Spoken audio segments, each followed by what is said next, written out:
I think that critical scholars, and I don't use that term negatively, but critical scholars like Dr. Ehrman have done evangelicalism a great service.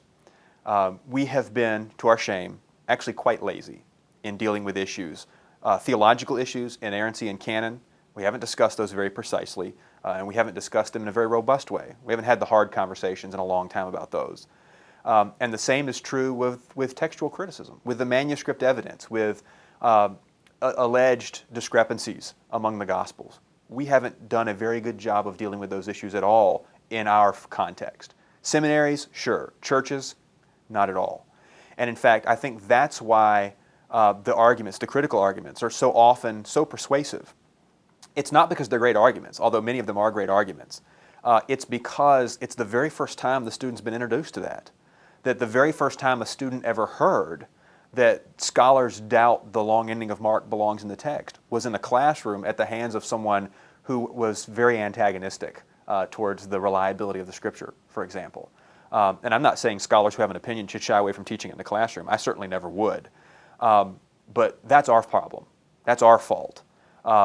We should have been teaching those kinds of things in our churches, in Sunday school, in campus ministries, and the fact that we've had our head in the sand and haven't been paying attention to them is the reason why I think so many students are just floored by these arguments. There are good responses, I think, to all these questions. The church has been having this conversation for 2,000 years, but for the last 50 years or so, in student ministry in particular, we've just been ignoring them and forgetting it.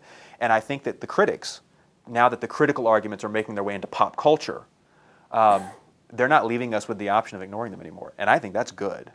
I think the time has come that in high school ministries and in college ministries we started talking about canon, and we started talking about textual criticism, and we started talking about harmony of the Gospels and synoptic problems. That conversation should not be left to the college classroom, although there's a place for it in the college classroom.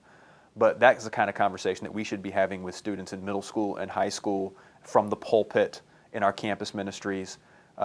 These issues have always been important, and the fact that we have kind of ignored them, they never stopped being important. And I think that they've been put in our face now, and we've been told, you got to answer this question, and I'm glad for it, because I think we've got really good answers.